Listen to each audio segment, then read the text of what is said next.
Be honest with yourself for a second. When's the last time you actually washed your backpack? If you're anything like me, the answer is I can't remember. And if you're lying to yourself, the actual answer is never.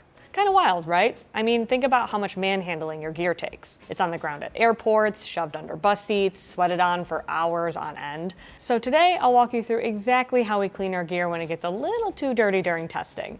We're talking everything from backpacks to down jackets and even your laptop. Before we get specific, there's one word I want you to remember for basically this entire video: mild. Mild soap, mild water temperature, mild scrubbing, mild drying. I know it's tempting to just toss everything in the washer and forget about it, but that's usually how gear gets damaged. So we almost always hand wash instead of machine wash, and when it's time to dry, we let things air dry rather than throwing them in the dryer or leaving them in direct sunlight. It's slower, sure, but it's way safer for your gear. Okay, let's start with the big one, your backpack. Of course, as with everything in this video, it's best to follow the brand's washing instructions. They'll know better than us how to handle a waterproof wax treatment or a light stain.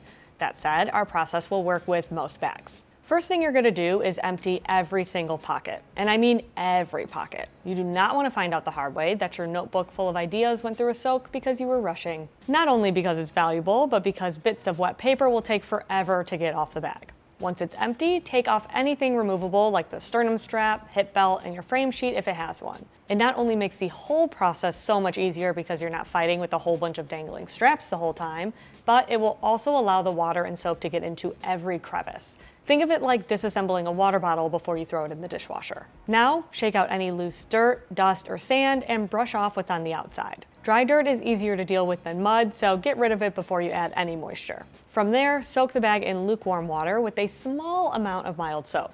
And I mean small. A little goes a long way. Grab a sponge or washcloth and wipe down the entire bag, including inside the pockets. Don't skip those. And pay extra attention to the spots that soak up the most sweat, like your shoulder straps, the back panel, and the hip belt. If your bag has any kind of funk to it, that's almost always where it's coming from, so feel free to use a little more soap and scrub a bit harder here. If your zippers are sticky or catching, grab an old toothbrush and gently brush along the teeth. Don't go too hard, especially if you've got waterproof zippers. Those are more delicate than they look, and if there's a coating, you don't want to damage it or else it'll lose its benefits. Once you're done scrubbing, rinse the whole bag with clean water until there's no more soap or bubbles coming off. It might take a couple of rounds, so maybe skip arm day the day before. After the water runs clean, hang the bag upside down to dry with every pocket open to keep water from pooling in the bottom of your compartments and creating a water stain. If you're drying it inside, skip any artificial heat sources. If you're drying it outside, keep it out of direct sunlight. Too much UV exposure over time can actually damage water-resistant materials. And make sure it's completely 100% dry before you pack it away or use it again. Any leftover moisture means you're looking at mold, which means your bag is going to smell worse than before you even started. Speaking of smells, let's talk clothing. Jackets are actually one of the few things you can technically run through a washer and dryer. However, there are still rules, so don't just toss it in and hope for the best. If you're using a top-loading machine, make sure it doesn't have an agitator in the middle, as that can damage more delicate jackets like down or synthetic puffers. A front loader is your safest bet if you have access to one, but if not, an extra-large mesh garment bag is better than nothing. Again, we cannot stress this enough. Follow the brand's instructions. You can find that info on the care label, and if you're not sure what the symbols mean, Google can tell you. Or if you have an iPhone, you can take a pic of the tag, click the info button on your camera roll, and it'll pop up the meanings right there. No Google needed. For the machine method, empty your pockets completely, then zip up every zipper and fasten all other closures. This will reduce the chances of any material getting caught and potentially damaged. Set the machine to a gentle cycle with cold water and, this is important, turn off the spin cycle. Wet down is heavy, and spinning it fast can cause it to clump and compress, which damages the jacket. Use a specialty down wash instead of regular detergent if you can, because normal detergent strips down the natural oils of the down and makes it brittle over time. Don't be surprised if you need to run it through the wash 2 or 3 times to get all of the soap out. Once it's rinsed, resist the urge to wring it out, since that's another way to compress and damage the down. Instead, toss it in the dryer with a few tennis balls or specialty dryer balls, which help break up any clumps as it tumbles. Set it to low heat and expect it to run through a few cycles since it's going to be pretty soaked. If you're really invested, you could take the jacket out every 20 minutes or so, give it a good shake, and put it back in. It's not necessary, but it'll help you catch any weirdness early and prevent unnecessary time in the dryer if it's done sooner than you thought. If you prefer hand washing, you'll start the same way. Empty the pockets and zip everything up. This time, though, fill a tub or sink with lukewarm water and a specialty downwash. Submerge the jacket and gently agitate it to loosen dirt and work in the soap. Keyword being gently. No twisting or wringing, just let it soak anywhere from 30 to 60 minutes depending on how dirty it is. When you're ready to rinse, move it into a tub or sink of clean water, and when you're carrying it, keep it as flat and evenly supported as possible. Wet down shifts easily, and picking it up from one spot can cause it to bunch up unevenly. Once it's rinsed, lay it flat to dry on a rack or a table with the arms spread out. Don't hang it because that can cause the down to settle unevenly. Check on it every couple of hours if you can, fluffing it up and breaking apart any clumps you find. Once it's fully dry, don't store it compressed. You should always hang your puffer jackets up so the filling stays fluffy and keeps you warmer longer. Let's talk shoes next. Nobody likes smelly shoes, so if that's your only issue, here's an easy fix. Sprinkle just enough baking soda inside to cover the insole, let them sit overnight, then shake it out and vacuum up what's left the next morning. Sometimes it's truly as simple as that. If that's not enough, it's time for a scrub. Some shoes are machine washable, but we prefer hand washing because we find that the washer can't get into all of the nooks and crannies the way we can. Start by pulling out the insoles and laces and shaking off any loose dirt or mud. Fill a sink or tub with lukewarm water and mild or shoe-specific soap and submerge everything but the shoe itself. Let each piece soak fully submerged for up to 15 minutes, but I wouldn't go longer than that or else the material could start to break down.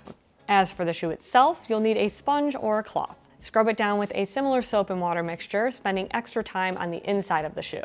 After all, that's where sweat and odor build up the most. After the cloth, I usually go in with a toothbrush so that I can get into the grooves on the outside and the shoelace eyelets. Once everything's scrubbed, rinse it all in clean water until the soap is gone. A light squeeze is fine to get rid of some excess water, but don't wring or twist them. Set everything out separately to air dry, pulling the tongues up and out to help air flow through. Yes, air drying takes a while, but the dryer's heat can cause damage over time, so it's worth the wait. If you want to speed things up, stuff your wet shoes with old newspaper to soak up extra moisture. Like your other gear, never leave your shoes in the sun to dry. They'll shrink, crack, dry up, and generally end up worse for wear. And if they're white, UV rays can actually cause yellowing instead of making the whites look whiter. Your tech is similar. It's something you use every day, and even though you don't like to think about it, your phone and laptop are probably two of the dirtiest things you own. They're in your hands constantly and rarely get cleaned properly. For your laptop, start by unplugging it and powering it all the way off. You're going to want to get into key crevices without worrying that you're typing a gibberish email to your boss. Grab a can of compressed air and clean out any vents using short bursts held about 3 to 5 inches away. If you want to go deeper, some laptops let you remove the back panel to clean inside. Just know that it can void your warranty, so do some research before you go poking around in there. For the keyboard, a dry microfiber cloth or a few blasts of compressed air will clean out crumbs and dust. If you want to actually disinfect it, put a little isopropyl alcohol that's somewhere in the 70 to 100% range on a cotton swab and gently go around the keys. Just use a small amount so nothing drips down underneath them. For the screen, start with a dry microfiber cloth to handle fingerprints and smudges. If it needs more, lightly dampen the cloth with distilled water. Never spray anything directly onto the screen, and definitely skip alcohol or harsh cleaners since they can strip the protective coating right off. Your trackpad gets the same gentle treatment as the screen. The outer case, on the other hand, can handle isopropyl alcohol on a cloth. Just be careful around any ports or speakers. Now your phone. Take it out of its case first. Most cases can be wiped down with disinfectant wipes or alcohol, though cleaning them too often can cause discoloration over time. For the phone itself, a dry microfiber cloth handles everyday smudges. If you want a deeper clean, you can use a disinfectant screen cleaner or just mild soap and water. But stay away from alcohol or ammonia-based cleaners directly on the device, since they can strip the oil-repellent coating and make smudges worse over time. Always spray any cleaner onto the cloth first, never directly onto the phone, and be careful around the charging port. Too much moisture there can trigger water damage sensors and void your warranty. If you're going the soap and water route, dampen a cloth, add a small dab of soap, wipe both sides, then go over it again with a clean water-only damp cloth to rinse off any residue before drying it completely. And that's really it. A little regular cleaning goes such a long way towards making your gear last, but don't go overboard either because overcleaning can do just as much damage as neglecting it altogether. So next time you're home between trips, give your gear the wash it's been asking for. If this was helpful, let us know in the comments what you want us to cover next.